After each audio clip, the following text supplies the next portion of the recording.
காஸ்ட்லியான பழங்கள் தான் பயங்கரமான சத்து இருக்குன்னு நம்புறவங்களா நீங்க? உங்களுக்காக தாங்க இந்த காணொளி. நிறைய பேர் நம்ம ஊர்ல இப்போ காஸ்ட்லியான பழங்கள் kiwi, avocado, dragon fruit, passion fruit இதெல்லாம் வாங்கி சாப்பிட்றாங்க. கிலோ 300 ரூபாய் 400 ரூபாய் வருது.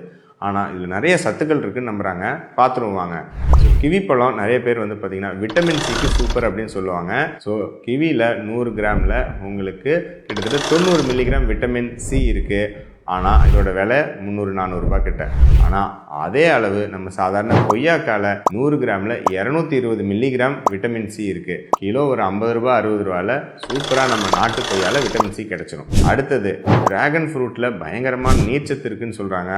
ஆனால் அதை விட அருமையான நீர்ச்சத்து தர்பூசணி பழத்தில் இருக்குது, மிக குறைவான விலையில் இருக்குது. அவகேடோவில் பயங்கரமான உங்களுக்கு நார்ச்சத்து இருக்குது அப்படின்னு சொல்கிறாங்க. ஆனால் அதை விட அதிகமான நார்ச்சத்து உங்களுக்கு நம்ம சாதாரண வாழைப்பழத்தில் மிக மலிவான விலையில் கிடைச்சிரும். அவகேடோவில் மெயினாக மோனோ அன்சாச்சுரேட்டட் ஃபேட்னு சொல்லக்கூடிய ஆரோக்கியமான கொழுப்பு இருக்குன்னு சொல்லுவாங்க. அதே அளவு சூப்பரான மோனோ அன்சாச்சுரேட்டட் ஃபேட்டு வேர்க்கடலையில் கிடைச்சிருங்க.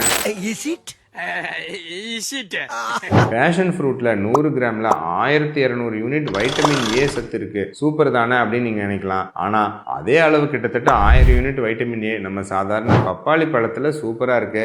காஸ்ட்லியான பழம் சாப்பிட்டாதான் பயங்கரமான ஆரோக்கியம் அப்படின்னு நம்புறவங்களுக்கு இந்த காணொலியை கட்டாயம் ஃபார்வர்ட் பண்ணுங்க.